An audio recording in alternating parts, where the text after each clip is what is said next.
ರಾಜ್ಯದಲ್ಲಿ ಬಿಜೆಪಿ ಅಸ್ತಿತ್ವವನ್ನು ಪಡೆದ ದಿವಸದಿಂದಲೂ ಕೂಡ ಲೆಕ್ಕ ಹಾಕಿ ನೋಡಿದರೆ ಯಾವತ್ತೂ ಕೂಡ ಬಿಜೆಪಿಯ ರಾಜ್ಯಾಧ್ಯಕ್ಷರನ್ನ ಪ್ರೊಟೆಕ್ಟ್ ಮಾಡೋದಕ್ಕೆ ಬೇರೆ ಬೇರೆ ತಂತ್ರಗಾರಿಕೆಗಳನ್ನು ಹೆಣಿಬೇಕಾದಂಥ ಅವಶ್ಯಕತೆ ಯಾವತ್ತೂ ಬಂದಂತೆ ಇತಿಹಾಸದಲ್ಲಿ ಉದಾಹರಣೆಗಳು ಸಿಗೋದಿಲ್ಲ. ಬೇರೆ ಬೇರೆ ನಾಯಕರುಗಳು ಬಿಜೆಪಿಗೆ ರಾಜ್ಯಾಧ್ಯಕ್ಷರುಗಳಾಗಿದ್ದಾರೆ, ಆದರೆ ಅವರೆಲ್ಲರೂ ಕೂಡ ಬಲಿಷ್ಠವಾಗಿ ತಮ್ಮದೇ ಸ್ವಂತ ನಿರ್ಧಾರಗಳೊಂದಿಗೆ ಪಕ್ಷವನ್ನು ಮುನ್ನಡೆಸ್ತಾ ಬರೋದಕ್ಕೆ ಸಾಧ್ಯ ಆಗಿದೆ. ಆದರೆ ಇತ್ತೀಚಿನ ವರ್ಷಗಳಲ್ಲಿ ಅಧ್ಯಕ್ಷರಾಗ್ತಾ ಇರುವಂತಹವರ ವಿಚಾರದಲ್ಲಿ ಅಷ್ಟೇ ವಿಶ್ವಾಸದ ಮಾತುಗಳು ಪಕ್ಷದಲ್ಲೂ ಕೂಡ ಕೇಳಿ ಬರ್ತಾ ಇಲ್ಲ ಬಿಜೆಪಿ ನಾಯಕಗಳಲ್ಲಿ.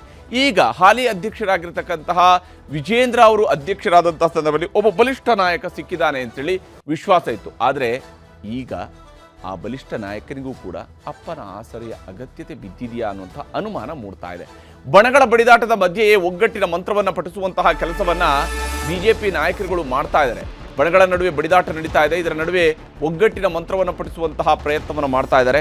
ಮಗನ ಪಟ್ಟ ಭದ್ರಪಡಿಸುವುದಕ್ಕಾಗಿ ಯಡಿಯೂರಪ್ಪನವರೇ ಎಂಟ್ರಿಯನ್ನು ಕೊಡಬೇಕಾದಂಥ ಅನಿವಾರ್ಯತೆಯೂ ಕೂಡ ಸೃಷ್ಟಿಯಾಗಿತ್ತು. ಆ ಕೆಲಸವನ್ನು ಈಗ ಯಡಿಯೂರಪ್ಪನವರು ಮಾಡ್ತಾ ಇದ್ದಾರೆ.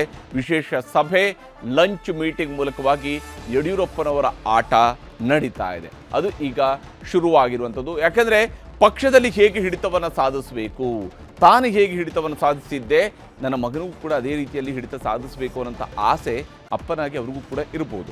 ಆದರೆ ಯಡಿಯೂರಪ್ಪನವರಿಗೆ ಸರ್ವೇ ಸಾಮಾನ್ಯವಾಗಿ ಸ್ವಾಭಾವಿಕವಾಗಿ ಪಕ್ಷದ ಮೇಲೆ ಒಂದು ಹಿಡಿತ ಇತ್ತು. ಯಾಕಂದರೆ 1983ರಲ್ಲಿ ಅವರು ಶಾಸಕರಾದಲ್ಲಿಲ್ಲೂ ಕೂಡ ಪಕ್ಷದ ನಿಷ್ಠರಾಗಿ ಪಕ್ಷವನ್ನು ಕಟ್ಟುವ ಕೆಲಸವನ್ನು ರಾಜ್ಯದ ಉದ್ದಗಲಕ್ಕೂ ಮಾಡಿದಂಥವ್ರು ಯಡಿಯೂರಪ್ಪ.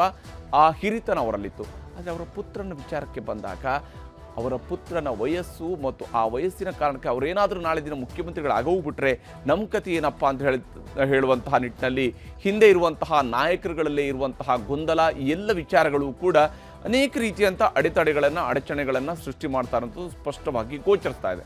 ಈ ಕಾರಣಕ್ಕಾಗಿಯೇ ಅಖಾಡಕ್ಕೆ ಇಳಿದಿದ್ದಾರೆ ಯಡಿಯೂರಪ್ಪ. ಯಡಿಯೂರಪ್ಪನವರು ಅಖಾಡಕ್ಕೆ ಇಳಿದ ಮೇಲೆ ಆಟ ಹೊಸ ರೂಪಗಳನ್ನು ಪಡ್ಕೊಳ್ಳುವಂತಹ ಎಲ್ಲ ಸಾಧ್ಯತೆ ದಟ್ಟವಾಗಿ ಗೋಚರಿಸ್ತಾ ಇದೆ. ಬಿಜೆಪಿಯಲ್ಲಿ ದಿನೇ ದಿನೇ ಉಲ್ಬಣಿಸ್ತಲೇ ಇರುವಂತಹ ಬಣಗಳ ಫೈಟ್, ಇದೇ ಕಾರಣಕ್ಕಾಗಿ ಯಡಿಯೂರಪ್ಪನವರು ಅಖಾಡಕ್ಕೆ ಇಳಿದಿದ್ದಾರೆ. ಈ ಬಣಗಳನ್ನು ಹೀಗೆ ಬಿಟ್ಟರೆ ಇದು ಮುಂದೆ ಬಹಳಷ್ಟು ದೊಡ್ಡ ಸಮಸ್ಯೆಯನ್ನು ಸೃಷ್ಟಿಸಬಹುದು ಅನ್ನುವಂಥದ್ದು ಯಡಿಯೂರಪ್ಪನವ್ರಿಗೂ ಕೂಡ ಗೊತ್ತಿದೆ. ಏನೇ ಸರ್ಕಸ್ಗಳನ್ನು ಮಾಡಿದರೂ ಕೂಡ ಅದು ಪರಿಣಾಮವನ್ನು ಬೀರ್ತಾ ಇಲ್ಲ. ಹೀಗಾಗಿ ಎಲ್ಲ ಹಾಲಿ ಶಾಸಕರು, ಮಾಜಿ ಶಾಸಕರು, ಸೋತಿರುವ ಅಭ್ಯರ್ಥಿಗಳು ಇವರೆಲ್ಲರೂ ಕೂಡ ಕರೆಸಿದ್ದಾರೆ. ವಕ್ಫ್ ಹೋರಾಟದ ನೆಪದಲ್ಲಿ ಬಹಿರಂಗ ಸಮರವನ್ನು ಸಾರಿದ್ದಾರೆ ರೆಬೆಲ್ಸ್. ಈಗಾಗಲೇ ವಕ್ಫ್ ಹೋರಾಟ ಅನ್ನುವಂಥರ ಮೂಲಕವಾಗಿ ರೆಬೆಲ್ಸ್ ಬಹಿರಂಗ ಸಮರವನ್ನು ಪಕ್ಷದ ನಾಯಕತ್ವದ ವಿರುದ್ಧ ಸಾರಿದ್ದಾರೆ. ಬಣಗಳ ಫೈಟ್ ನಡುವೆ ಪರಾಜಿತ ಅಭ್ಯರ್ಥಿಗಳ ಜೊತೆಗೆ ಇವತ್ತು ವಿಶೇಷ ಸಭೆಯನ್ನು ನಡೆಸಿದ್ರು BS ಯಡಿಯೂರಪ್ಪ ನೇತೃತ್ವದ ಬಿಜೆಪಿ ಟೀಮ್. ಇಲ್ಲಿ ಬಿಜೆಪಿ ರಾಜ್ಯಾಧ್ಯಕ್ಷರಿಗಿಂತ ಕೂಡ ಯಡಿಯೂರಪ್ಪನವರ ನಾಯಕತ್ವ, ನೇತೃತ್ವ ಬಹಳ ಮುಖ್ಯವಾಗಿತ್ತು. ಯಡಿಯೂರಪ್ಪ, ವಿಜೇಂದ್ರ ನೇತೃತ್ವದಲ್ಲಿ ವಿಶೇಷ ಸಭೆಯನ್ನು ಇವತ್ತು ಕರೆಯಲಾಗಿತ್ತು.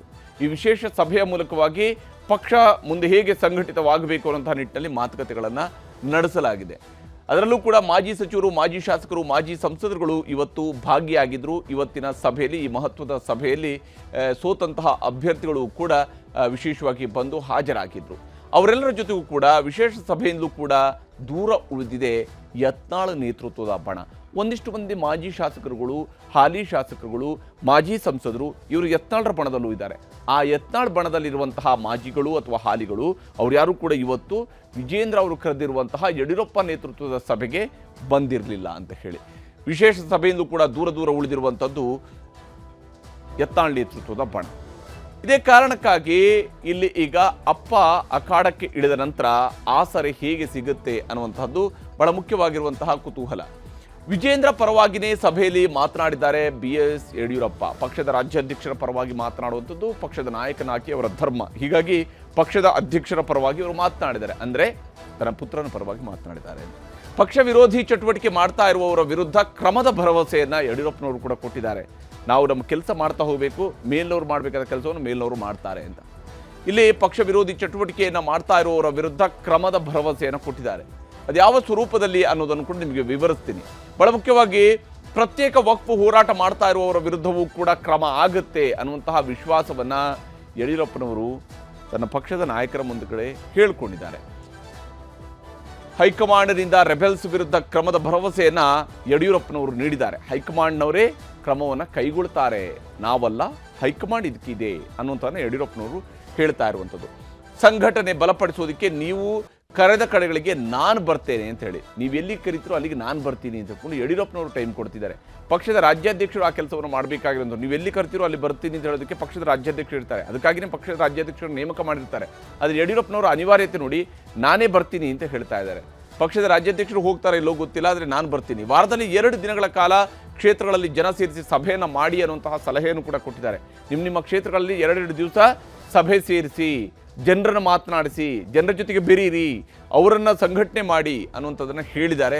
ತನ್ನ ಅನುಭವದಿಂದ ಸಲಹೆಯನ್ನು ಕೊಟ್ಟಿದ್ದಾರೆ.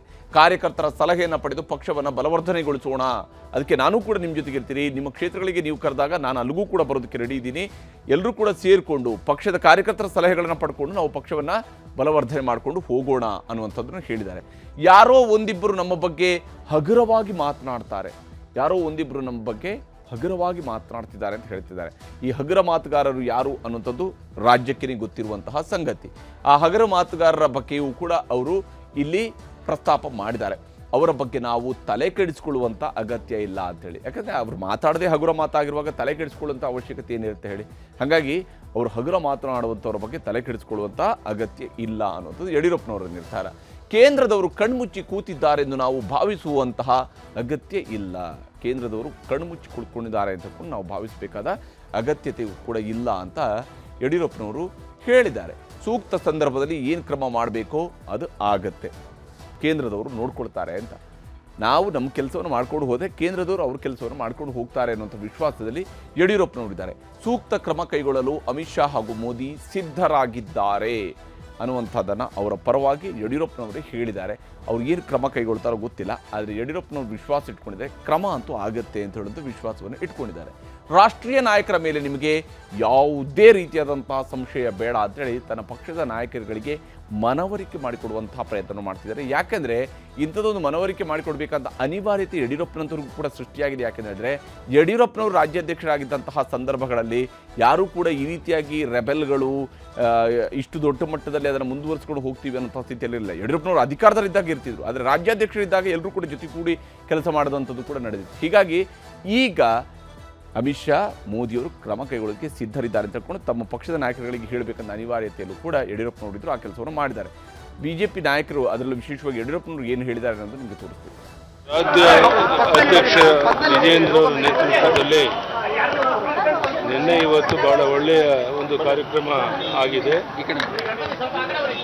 ಮುಂದಿನ ವಾರದಿಂದ ನಾನು ನಮ್ಮ ಲಕ್ಷ್ಮೀನಾರಾಯಣ ಉಳಿದೆಲ್ಲ ಮುಖಂಡರ ಜೊತೆಗೆ ರಾಜ್ಯದ ಪ್ರತಿಯೊಂದು ಜಿಲ್ಲೆಗೆ ಒಂದು ದಿವಸಕ್ಕೆ 2 ಜಿಲ್ಲೆಯಂತೆ ರಾಜ್ಯದ ಪ್ರತಿಯೊಂದು ಜಿಲ್ಲೆಗೆ ಹೋಗಿ ಸಾರ್ವಜನಿಕ ಸಭೆ ಮಾಡೋದಿಲ್ಲ, ಅಲ್ಲಿರುವಂಥ ಪ್ರಮುಖ ಕಾರ್ಯಕರ್ತರ ಜೊತೆ ಒಂದು 500 ಜನ 600 ಜನ ಕಾರ್ಯಕರ್ತರನ್ನು ಸೇರಿಸಿ ಮುಂದಿನ ಗ್ರಾಮ ಪಂಚಾಯಿತಿ, ತಾಲೂಕು ಪಂಚಾಯಿತಿ ಚುನಾವಣೆ, ಅಸೆಂಬ್ಲಿ ಈ ಎಲ್ಲ ಹಿನ್ನೆಲೆಯಲ್ಲಿ ಪ್ರವಾಸ ಮಾಡಬೇಕು ಅಂತ ಇವತ್ತು ನಿರ್ಧಾರ ಮಾಡಿದ್ದೇವೆ. ಮುಂದಿನ ವಾರದಿಂದ ದಿನಾಂಕ ನಿಶ್ಚಯ ಮಾಡಿ ದಿನಕ್ಕೆ 2 ಜಿಲ್ಲೆಗಳಿಗೆ ಪ್ರವಾಸ ಮಾಡುವಂಥ ಕಾರ್ಯಕ್ರಮ ಹಮ್ಮಿಕೊಂಡಿದ್ದೇವೆ. ಪ್ರವಾಸ ಪ್ರಾರಂಭ. ಹೀಗೆ ನೋಡಿ, ಯಡಿಯೂರಪ್ಪನವರು ಇವಾಗ ದಿವಸಕ್ಕೆ 2 ಜಿಲ್ಲೆಯಲ್ಲಿ ಸಭೆಯನ್ನು ಮಾಡಬೇಕು ಅಂತ ತೀರ್ಮಾನಕ್ಕೆ ಬಂದಿದ್ದಾರೆ ಅಂತೇಳಿ. ಆದರೆ ಯಡಿಯೂರಪ್ಪನವರೇ ಈಗ ಮಗನ ಪಟ್ಟವನ್ನು ಉಳಿಸೋದಕ್ಕೆ ಬೇಕಾಗಿ ಇಡೀ ರಾಜ್ಯ ಪ್ರವಾಸವನ್ನು ಮಾಡಬೇಕಾದಂಥ ಅನಿವಾರ್ಯತೆ ಸೃಷ್ಟಿಯಾಗಿದೆ. ಅವರು ಆ್ಯಕ್ಟಿವ್ ರಾಜಕಾರಣದಲ್ಲಿ, ವಿಶೇಷವಾಗಿ ಚುನಾವಣಾ ರಾಜಕಾರಣದಲ್ಲಿ ಭಾಗಿಯಾಗ್ತಾ ಇಲ್ಲ. ಪಕ್ಷದ ನಾಯಕ ಇದ್ದಾರೆ, ಹೌದು, ಅದರಲ್ಲಿ ಅನುಮಾನ ಇಲ್ಲ. ಆದರೆ ಅವರೇ ಇವತ್ತು ಮತ್ತೆ ಈ ಸಂಘಟನೆಯನ್ನು ಬಲಪಡಿಸೋದಕ್ಕೆ ಓಡಾಡಬೇಕಂತ ಅನಿವಾರ್ಯತೆಯೂ ಕೂಡ ಸಿಲುಕಿದ್ದಾರೆ. ಅದರಲ್ಲಿ ವಿಶೇಷವಾಗಿ ಫೆಬ್ರವರಿ ತಿಂಗಳಲ್ಲಿ ಇದೆಲ್ಲ ನಡೀತಾ ಇರುವಂಥದ್ದು ಫೆಬ್ರವರಿಯಲ್ಲಿ ನಡೀತುವಂತಹ ಪಟ್ಟದ ಫೈಟ್ಗಾಗಿ ಅಂತೇಳಿ. ಬಿಜೆಪಿ ರಾಜ್ಯಾಧ್ಯಕ್ಷ ಪಟ್ಟದ ಫೈಟ್ಗೆ ಫೆಬ್ರವರಿಯಲ್ಲಿ ಫೈನಲ್ ಪಿಕ್ಚರ್ ಸಿಗಲಿದೆ. ಅದು ಫೈನಲ್ ಆಗುವಂಥದ್ದು ಫೆಬ್ರವರಿ ತಿಂಗಳಲ್ಲಿ ಅಂತ ಹೇಳಲಾಗ್ತಾ ಇದೆ. ಬಿಜೆಪಿ ರಾಜ್ಯಾಧ್ಯಕ್ಷ ಪಟ್ಟದ ಫೈಟ್ಗೆ ಫೆಬ್ರವರಿಯಲ್ಲಿನೇ ಫೈನಲ್ ಆಗಲಿದೆ.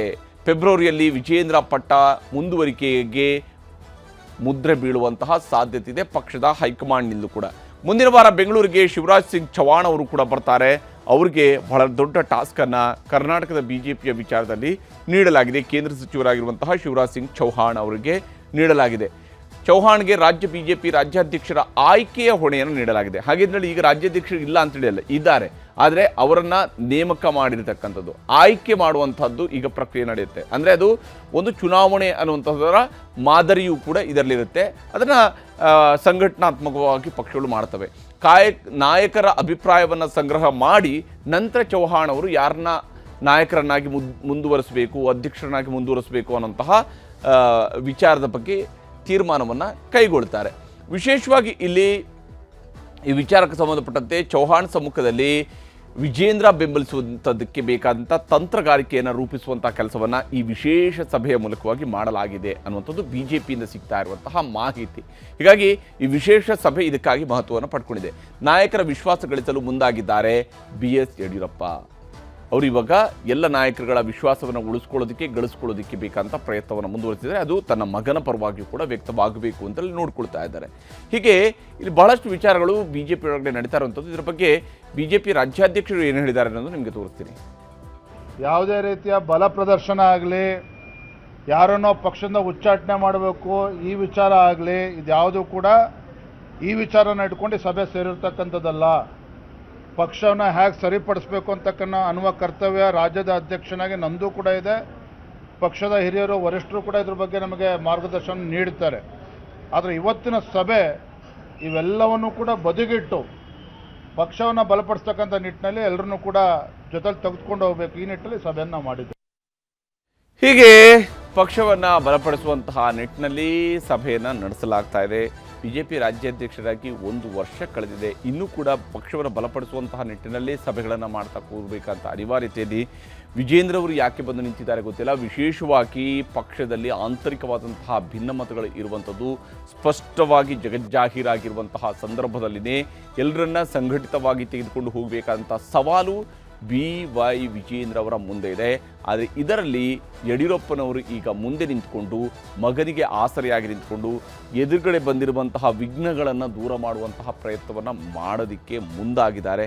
ಎಷ್ಟರ ಮಟ್ಟಿಗೆ ಅದು ಯಶಸ್ವಿಯಾಗುತ್ತೆ ಅಥವಾ ಅದಕ್ಕೆ ಮತ್ತಷ್ಟು ವಿಘ್ನಗಳನ್ನು ತಂದಿಟ್ಟು ಯಾವ ರೀತಿಯಾಗಿ ಯಡಿಯೂರಪ್ಪನವರ ಸಂಕಲ್ಪವನ್ನು ಕೂಡ ಅದು ಗುರಿ ತಲುಪದಂತೆ ನೋಡುವಂತಹ ಪ್ರಯತ್ನವನ್ನು ಪಕ್ಷದ ಒಳಗಿನ ನಾಯಕರೇ ಮಾಡ್ತಾರೆ ಅನ್ನುವಂಥದ್ದನ್ನು ಕುತೂಹಲದಿಂದ ನೋಡಬೇಕಾಗಿದೆ. BJPಯಲ್ಲಿ ಸದ್ಯಕ್ಕೆ ನಡೀತಾ ಇರುವಂತಹ ಬೆಳವಣಿಗೆಯನ್ನು ನೋಡಿದರೆ ಎಲ್ಲರೂ ಜೊತೆಯಾಗಿ ಸೇರುವಂಥದ್ದಕ್ಕೆ ಕಾಲ ಅಷ್ಟು ಸುಲಭವಾಗಿ ಕೂಡಿ ಬಂದಂತೆ ಕಾಣ್ತಾ ಇಲ್ಲ.